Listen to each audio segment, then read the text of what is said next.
Hello, everyone, and welcome back to the collaboration space. I'm your host, Nancy Lussier from AVI-SPL.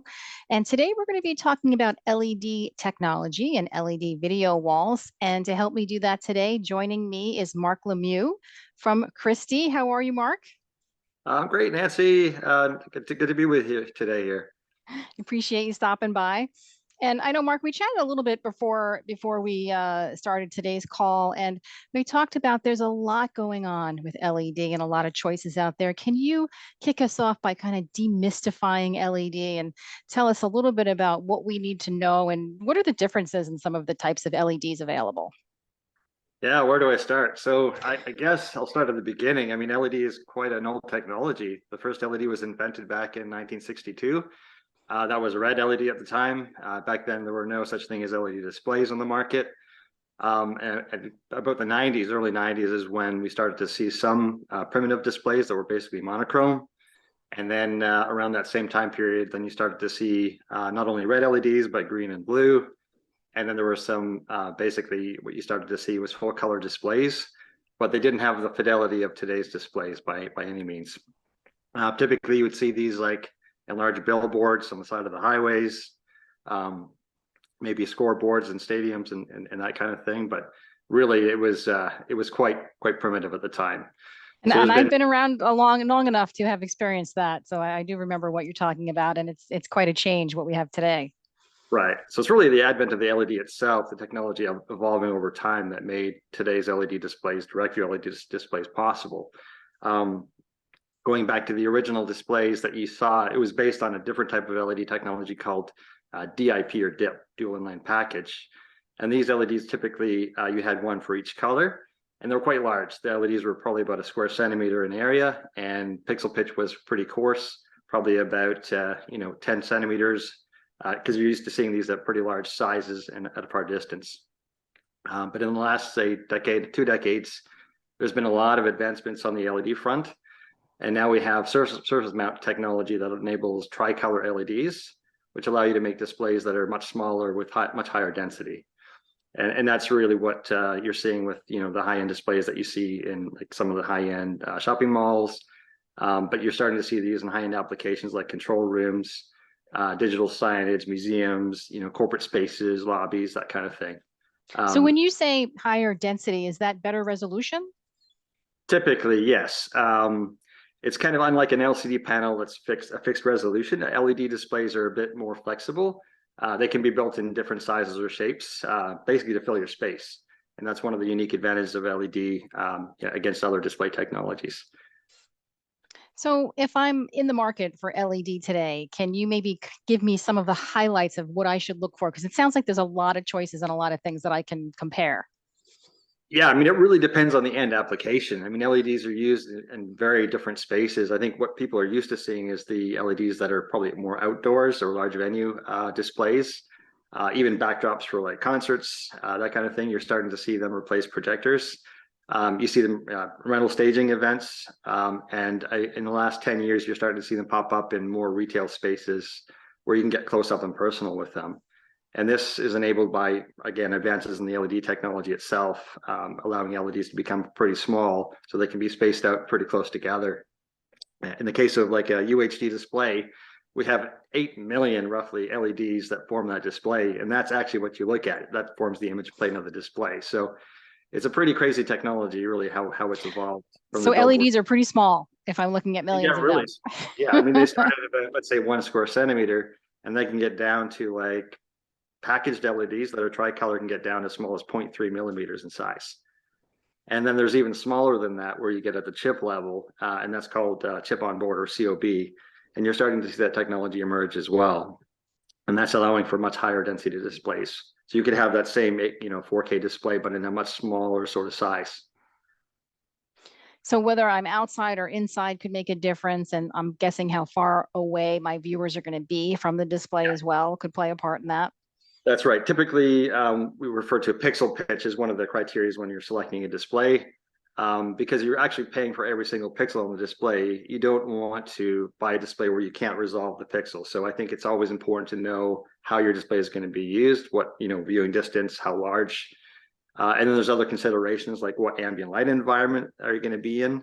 One of the advantages of LED display is that it has the ability to be very bright, up to, let's say, 5x brighter than an LCD panel, for example. That means it can be deployed in like a really high ambient light environments, like think of like a front lobby sort of scenario, where an LED display would be perfect, where an LCD display might be kind of washed out because it doesn't have that brightness. And the other advantage of the technology is it has a much higher contrast ratio, because when LEDs, like when the content's black, LEDs actually are turned off. So you get that really, really stunning sort of contrast ratio. The other thing is color saturation. LEDs have the ability to achieve a pretty wide color gamut.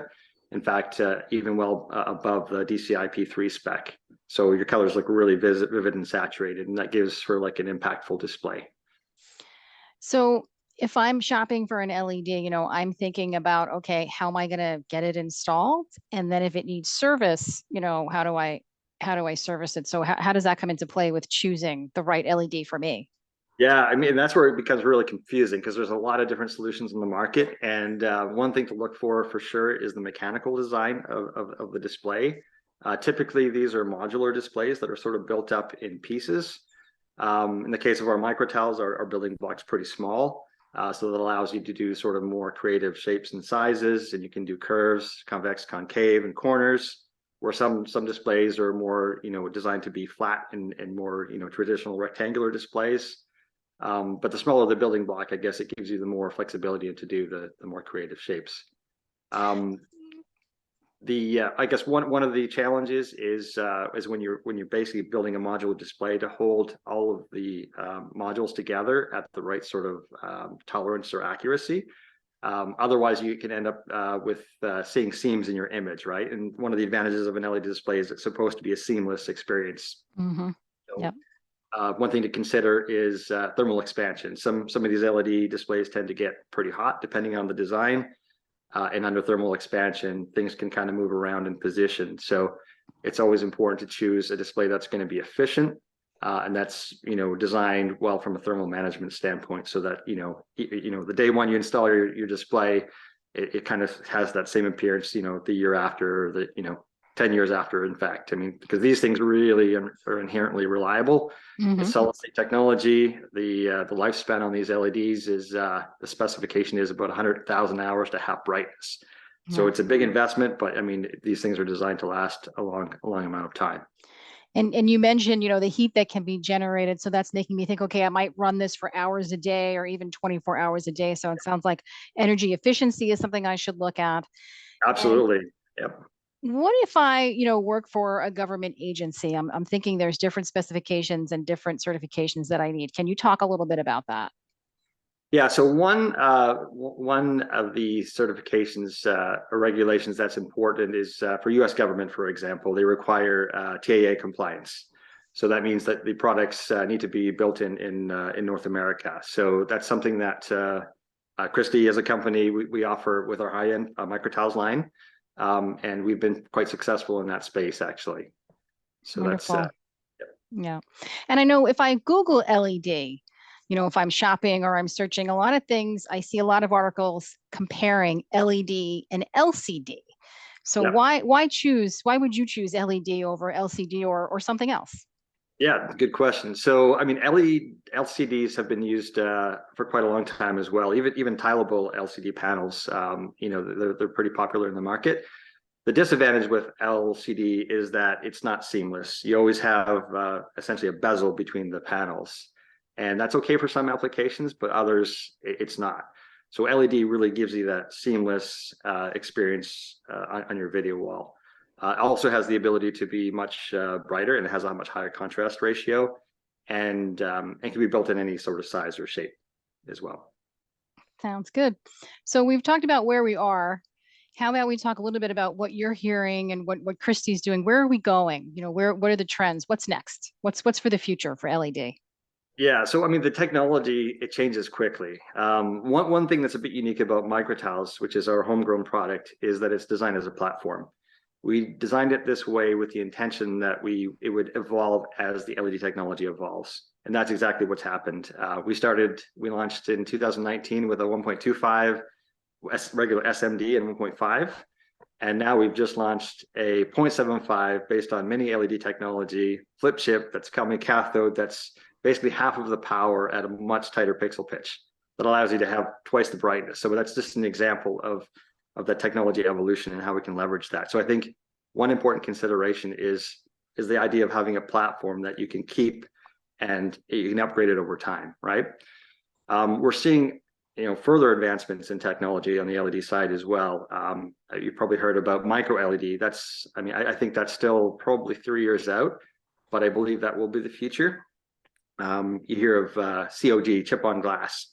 Instead of having a circuit board that's based on FR4 material, there's new technologies that allow you to basically deposit small chips on glass. So that it means it maintains a really tight tolerance. It's not susceptible to thermal expansion, and you can really have highly dense LEDs populated on these things. So what would that chip on glass do? Is that to kind of run my content on my signage and my video wall? It makes the technology more viable from a cost standpoint, because I mean, LED technology itself it's not low cost. I mean, this is a significant investment. The path to micro LED allows you to get down in the cost point. I mean, you're probably not comparable to LCD panels, but to get closer than it is now. So that's where durability comes into play too, right? If I'm going to make this investment, I want my LED to last. Yeah, that's a good point. Sounds like there's advancements in that. I mean, you look at LED, it's a pretty fragile technology because typically LEDs are exposed, right? So if people get up and close, I mean, you can scratch LEDs off of an LED wall pretty easily. That's where you can consider things like encapsulation, basically a coating that protects the LED module itself. You're starting to see these a lot in public spaces, and that's something that we've also launched in microtiles as a new encapsulated version, which is a 1 millimeter pixel pitch that allows you to actually interact with the display, whereas previously that would have been not recommended. Right. And so lots of choices, lots of things coming. And I know AVI-SPL, our team works very closely with the Christie team, with our customers, help them make these choices, get it deployed, keep it serviced, keep it up and running. AVI-SPL Managed Services is happy to help do that. And of course, we work with Christie engineers as well to make sure all these solutions are right for your needs. So Marc, thanks for joining me today. I appreciate it. Thought it was a great conversation. Yeah, indeed it was. Yeah, no, my pleasure. Thank you very much. Perfect. And to our listeners out there, thank you for joining us today. Don't forget to follow us on YouTube at AVI-SPL Info. And if you prefer to listen to the audio version, just search for the Collaboration Space on your favorite podcast app. Thanks again, and we'll see you next time. Thanks, Marc. Thank you. Bye-bye. For more information, visit avispl.com/Christie.